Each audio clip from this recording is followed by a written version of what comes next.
Hello, everyone, and welcome back to another episode of the Los Angeles Rams Insider Podcast. I'm your host and beat writer, Brock Vieira. You can check out all of our work at www.si.com/NFL/Rams/on SI, where we drop double digit pieces of content every single day, of course, covering your Los Angeles Rams, breaking news, things happening around the team, and of course, we give our takes and predictions for the future. And that's what this episode is going to be about today. There's been dare I say, a surge in the idea that the Rams would be interested in selecting Alabama quarterback Ty Simpson in the first round or possibly later to be groomed to be an heir to Matthew Stafford. This is something that was made more prevalent by ESPN insider and former NFL player and executive Louis Riddick. Riddick claims that this is a player that the Rams like. He sees the fit, and basically, like that's his opinion. It's an interesting idea, but oftentimes I do wonder how much are we caught up in the moment when it comes to trying to find Matthew Stafford's successor. We're all trying to figure it out. Who the Rams are going to go with? What are they thinking? We're making the calls. We're doing our homework. Everybody is, and yet there's never really a consensus answer. But around this time, as last year, there's always a name that pops up. Last year was Jackson Dart, and who knows? Maybe the Rams should have selected him, especially since what we saw in New York. I'll admit I did not share the same vision of Dart, but hey, players make things happen when given opportunities, and that's exactly what he did. And hey, Sam Darnold did the same thing. You just gotta praise them when they do well because this is a hard league to win in. And when guys are able to go out there and defy expectations or defy the narratives or whatever it is, you got to give them their flowers. Ty Simpson did that during his Alabama career. People always wondered if he was going to transfer because he was sitting behind Jalen Milroe for as long as he did. He didn't. He waited for Milroe to leave. He stepped up. He became the starter. He led Alabama to their first playoff appearance in the post Saban era. Of course, Saban's last appearance was in 2020. Was a 2023 playoffs or 2024 playoff, 2023 season. But he hasn't won a playoff game since the 2021 playoff, 2022 playoff, 2021 season. Of course, that is when the Alabama Crimson Tide defeated the Cincinnati Bearcats in the Cotton Bowl, if I'm not mistaken, and then before losing to Georgia in the national championship game, the first of two national championships for Stetson Bennett. And quarterback who some people think could have been the heir to Matthew Stafford anyway. Funny how it all comes full circle, right? I do apologize if I messed up on any of the years, but I do believe I'm correct on that. Regardless, that has nothing to do with this video. Simpson is being viewed as a project quarterback who has very strong traits, is a pocket passer, and is a guy that clearly is able to handle pressure considering he played at Alabama in the postseason era, had a tremendous amount of success, and then was a main reason why the Crimson Tide defeated the Oklahoma Sooners in the first round of the playoffs before they were blown out in the Rose Bowl by the eventual national champion Indiana Hoosiers. That was just a great game in general. If anyone ever has time, just check out Alabama Oklahoma. Phenomenal game. And honestly, John Mateer next year, that's a guy you need to watch out for too, because he has a dual threat. He has dual threat ability, a rocket arm. He can sling passes in there. I just a question about his deep ball, but hey, he was also dealing with some injuries last season, so it's not taken. But regardless of all of that, I don't think Simpson is the answer. Not because Simpson isn't going to be a good quarterback. I don't think the Rams are interested in having a rookie quarterback ever again. The way they set themselves up financially is very interesting, and it's going to be a key piece to the puzzle of finding out who Stafford's successor will be. You look at the three moves that they made for the 2022 draft class and then Nate Landman, either before the season or during the season. Kyron Williams, Quentin Lake, and Nate Landman all received 3-year extensions either before or during this previous season. All of their deals are front loaded. So essentially, all the guaranteed money is on either their whole first year or the first 2 years, depending on which player we're discussing, which means that all of them have cuttable contracts after either year one or year two. This is very interesting when we start to look at the timeline. Their contract, their first year is 2026.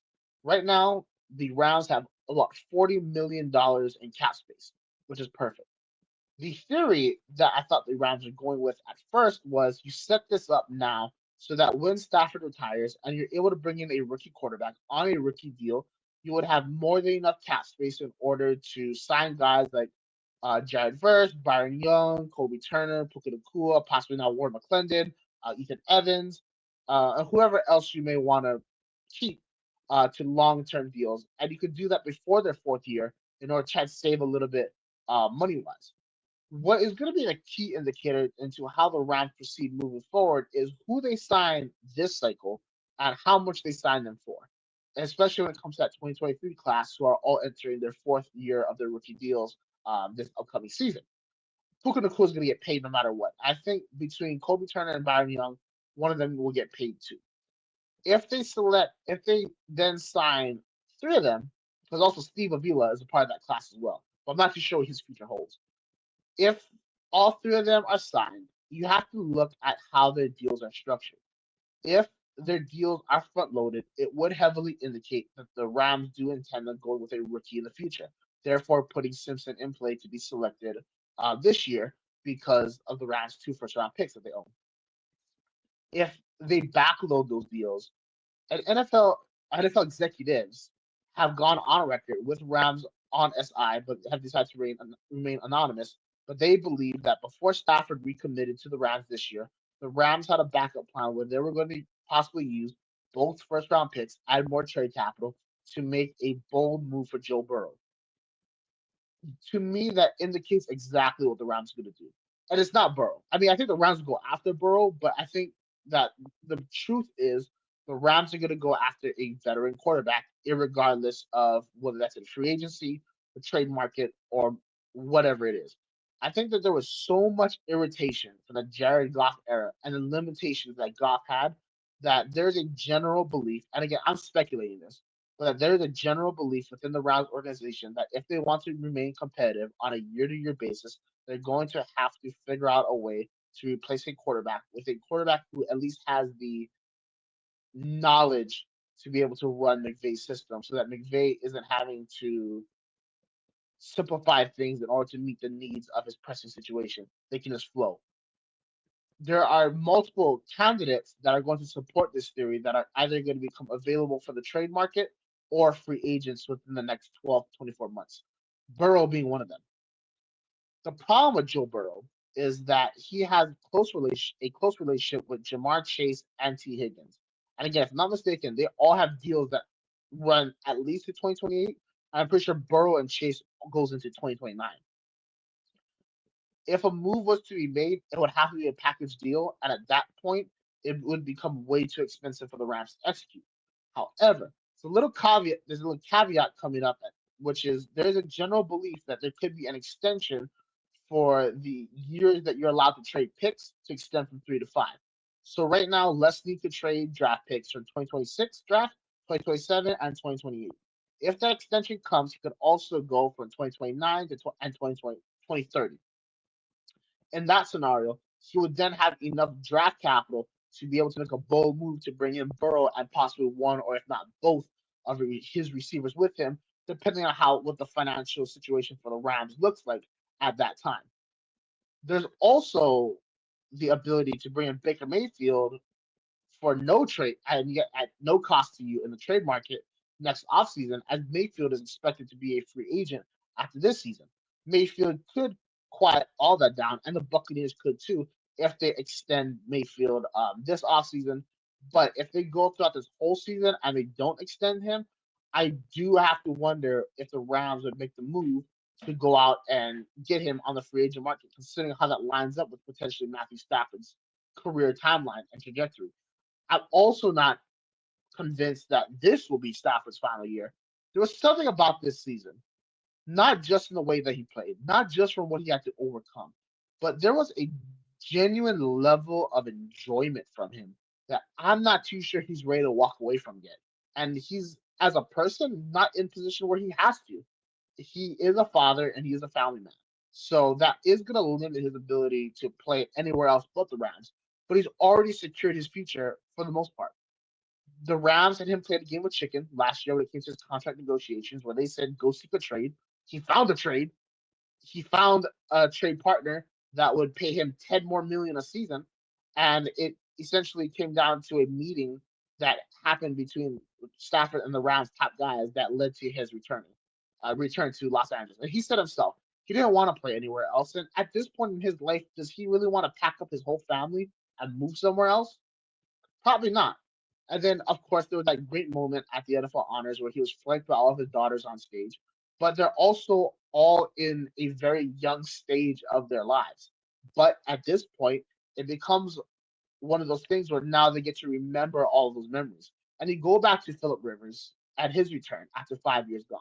And he talked about how important it was for him to be able to enjoy this experience with his family.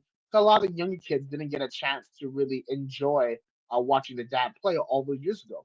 So when you start looking back at this timeline, if he plays in 2026 and 2027, that gives the Rams 2 years to figure out what they're going to do with their future. That gives Stafford 2 years to try and go win a second or possibly third Super Bowl, depending on what happens this season. The Rams financially have set themselves up to be able to keep him, regardless of how the quarterback market adjusts.